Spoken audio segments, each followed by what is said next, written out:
Et ouais, c'est un crève-cœur de le quitter. Cette âme de la Camargue, cette force de la nature qui enivre, à quelques kilomètres de la manade des sœurs Reynaud, on vient depuis longtemps la chercher comme un parfum de liberté.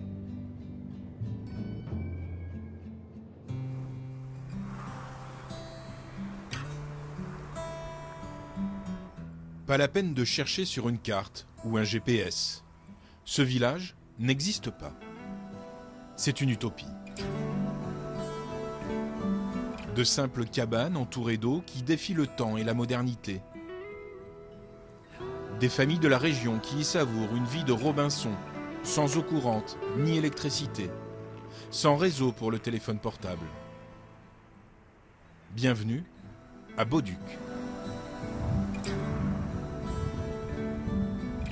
Si l'été, la plupart des cabanons sont occupés, le reste du temps, seule une poignée d'irréductibles s'accroche contre vents et marées.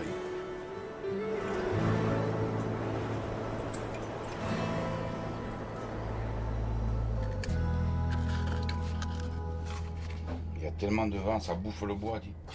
À une vitesse. Là, c'est froid. Hein. On a la couette jusqu'en haut et on sort pas le nez. Bon, on boit un bon café. Chantal et Rudy partagent leur retraite entre leur maison de Tarascon et leur petit cabanon de Bauduc. Ah, le grille-pain de Bauduc.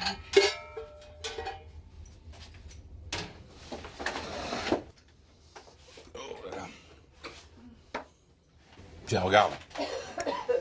Regarde la vue que j'ai le matin pour déjeuner. L'hiver, il y a les oiseaux, il y a de tout. Et les flamands ou pas? Non. L'hiver, ce qu'il y a de bien, c'est qu'il n'y a personne. On est tranquille. Hein. Le village, on est une dizaine dans le village. Mais bon, après, l'hiver, c'est rude. Hein. Il y a de l'eau partout, on ne peut pas trop aller nulle part. Bauduc est comme une petite société insulaire. 72 cabanons qui l'hiver se retrouvent vite entourés d'eau. Alors ici, le meilleur ami du cabanier, c'est le parpaing. On monte un peu tout parce que le frigo, il a pété l'an dernier, il a pris l'eau et il m'a fallu changer les pièces qu'elles avaient cramé. Et là, quand je m'en vais, maintenant, je l'éteins. Mais bon, avec le réchauffement de la Terre, l'eau, elle va monter, elle nous fera partir. Un jour, on ne sera plus là. Malheureusement, je ne sais pas si mes petits-enfants en profiteront beaucoup. Mais à Bauduc, on n'est pas du genre à se résigner tout de suite. Plutôt à se retrousser les manches pour conserver son idéal de vie et sa petite maison. C'est vrai, le village est en sursis. La montée des eaux est une menace prise au sérieux. Au large, d'anciennes digues ont déjà cédé.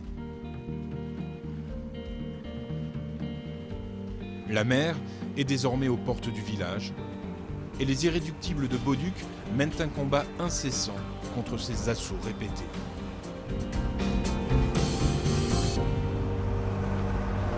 Oh, mets-le jusqu'au bout, là. Jusqu'au bout? Ouais, raconte. Ce matin, Rudy et ses compagnons doivent colmater une brèche dans une des digues qui protègent le village. On avait mis du plastique à côté et là on n'avait pas mis, on n'avait plus. Là, je pense que le sable il partira pas comme ça. Ah, ça souffle. À coups de clous rouillés recyclés, de sable et d'une bâche en plastique, on bricole un rempart de fortune. Il y a 1 mètre d'eau là derrière. Si on ne calfeutre pas tout le long, là, on inonde le village. Donc comme ça, on se protège. Il y a une trou là. Il y a une trou. Avec le plastique dans l'angle. Il y a un peu de sable là. Et ouais, mais le sable il va sortir par là. Il va vider le godet. Vide.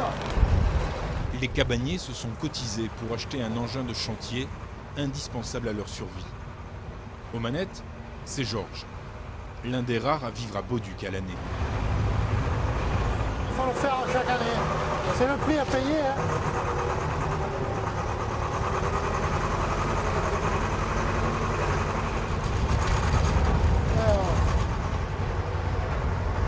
Trempée par le sable et l'eau de mer, la machine s'est enrayée.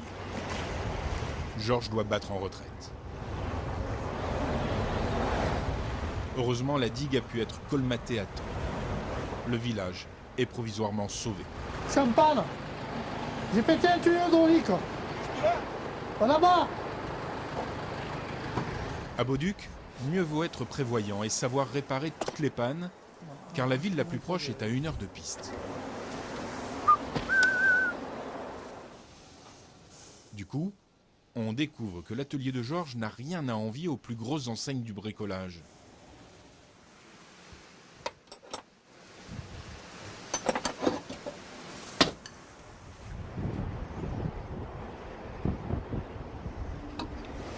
Je ne risque pas de pouvoir vivre en ville. Hein. Je suis trop habitué. C'est quoi que tu as mis ici que t'as pas... Ah bah c'est la tranquillité. Hein. Mais une tranquillité toute relative. Car forcément, avec sa caisse à outils, Georges est sans cesse sollicité. Il y a une roue de bloquée. Genre, c'est toujours à vous qu'on fait appel. Hein. Ah ouais, parce qu'ils savent rien faire ces mecs, tu vois pas. Quand ils seraient plus, se démerderont. Hein. Je les surveillerai, hein, parce qu'il y aura mes cendres.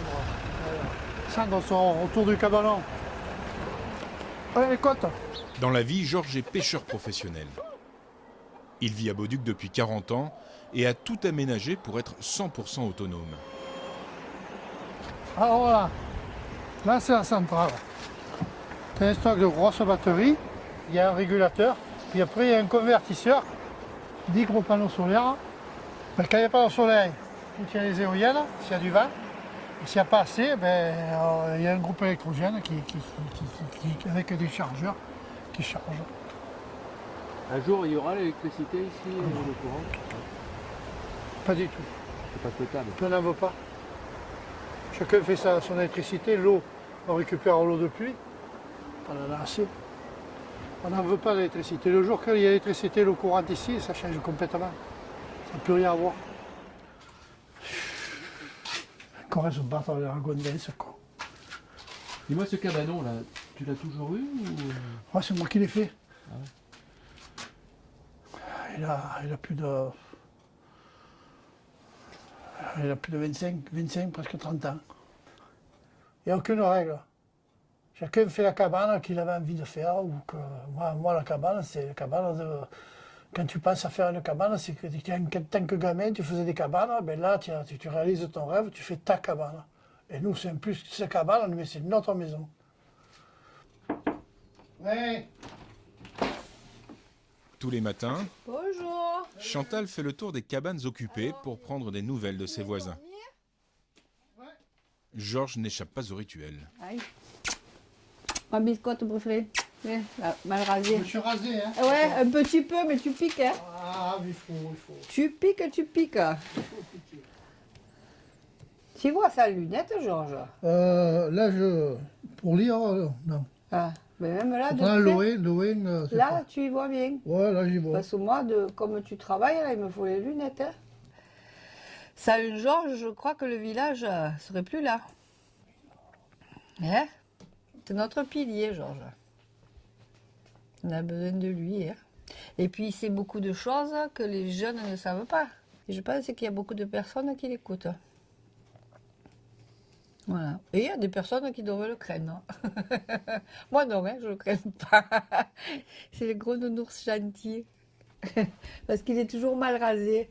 Oui, alors. Elle te met son derrière sur la tête. Hein, pour se faire caresser.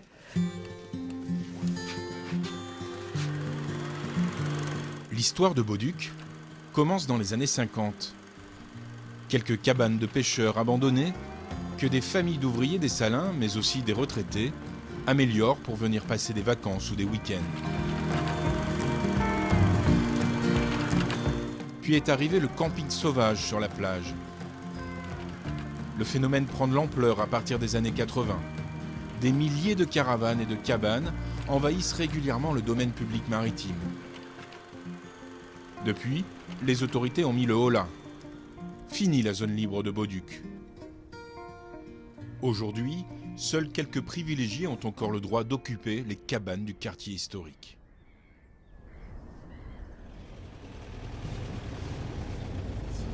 J'ai pas bu. Ce couple qui emprunte de nuit la piste qui mène à Bauduc en fait partie. John et Julie vivent et travaillent en Belgique. Bauduc, nous voilà. Depuis 7 ans, ils n'hésitent pas à faire chaque été plus d'1 millier de kilomètres pour rejoindre l'Eldorado où ils avaient l'habitude de camper. Mais cette fois, c'est différent. Il y a 3 mois, le couple a réalisé son rêve, devenir propriétaire d'un cabanon à Bauduc. Le bonheur, quelque part, c'est une fois qu'on est sur la piste, il n'y a plus de réseau GSM, plus rien. Plus de clients, plus de patrons, plus de gens pour nous embêter.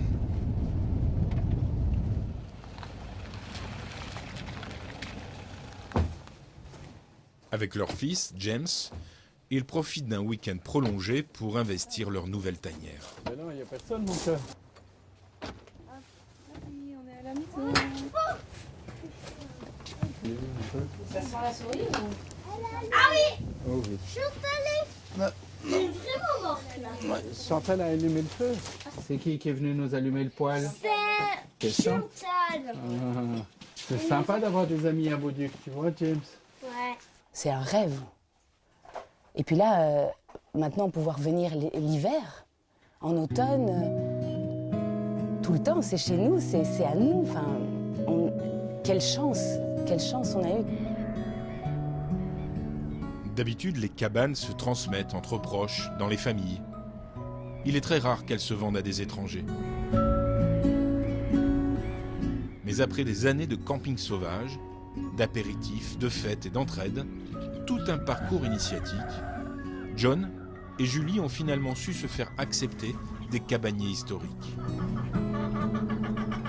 Et c'est cette amitié qui leur a permis naturellement de devenir aujourd'hui propriétaires.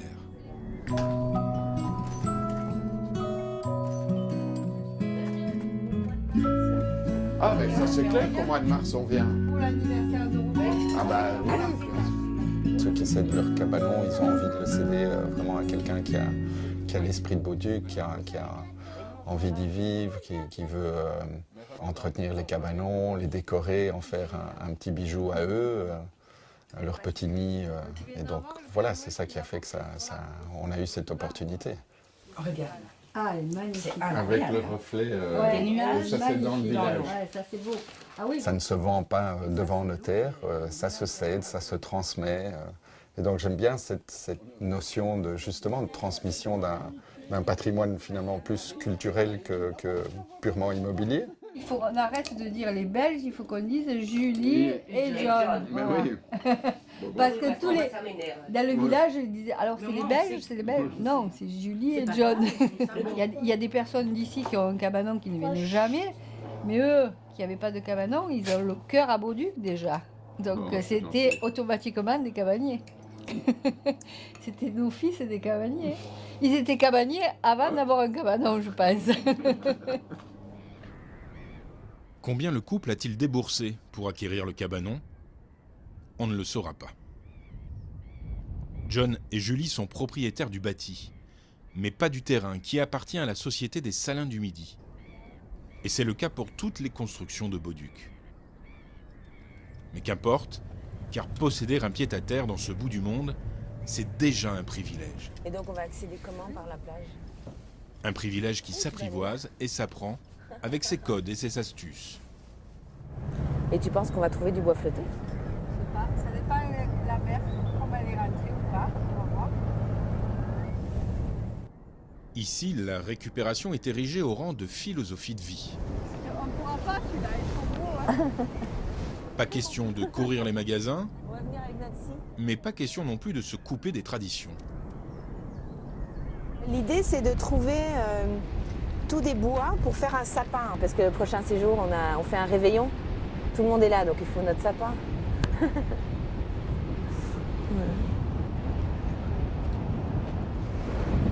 peux prendre et puis tu fais un petit trou là. Ouais. Tu prends une petite ficelle et puis tu pends à ton arbre de Noël. Ah oui, pour faire des Des boules de Noël. Ouais.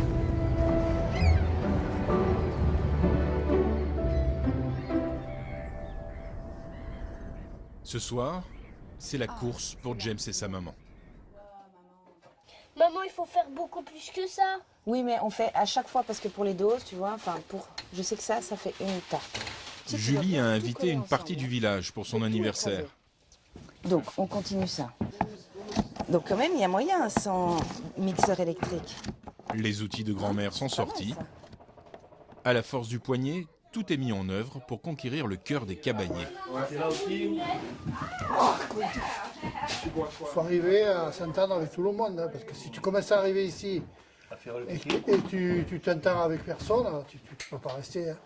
Il faut aimer un peu la fête, il faut aimer un peu les apéritifs, il faut aimer ça, après la passion de la mer. Mais bon, la passion déjà, il faut du kite, mais déjà ils sont avantagés.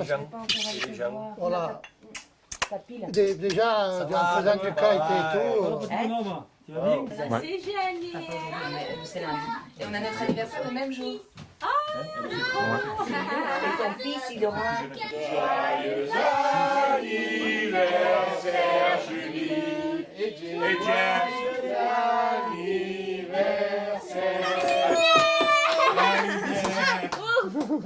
Parce qu'il coule. Après une courte nuit, le plus ancien des cabaniers est déjà sur le pont de son bateau. Georges peut vivre toute l'année à Bauduc, car il exerce le métier de pêcheur sur place. Une passion qu'il a transmise à son neveu, qui l'accompagne à chaque sortie. Moi j'ai tout le temps, même en tant que gamin, on a tout le temps fréquenté les pêcheurs qu'il y avait ici. On est 6 enfants et on a tout le temps eu de la passion de la pêche. Ah, il y a encore une merde de roquet. Comme tous les pêcheurs, le moral de Georges remonte au rythme des filets. J'en ai pris un, il fait 150 kilos, presque 200 kilos. Ça devient gros, ça. Après des petits requins sans valeur, de belles dorades bien dodues font bientôt leur apparition. Allez, c'est fini là.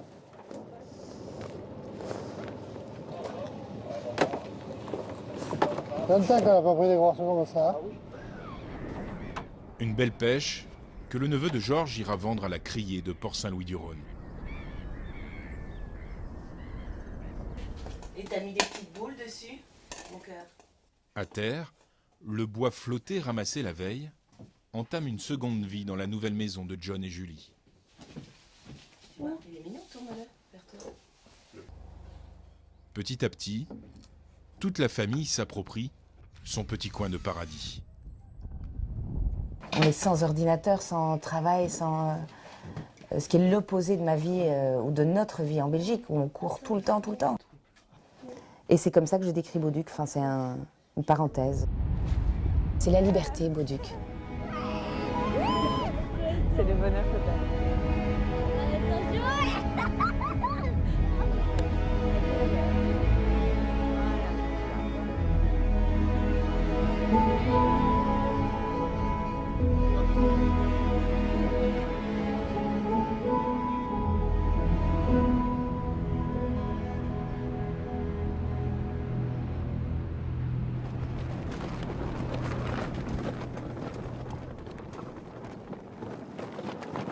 Naviguer en hiver en mer Méditerranée peut être assez sportif. Vas-y. C'est bon.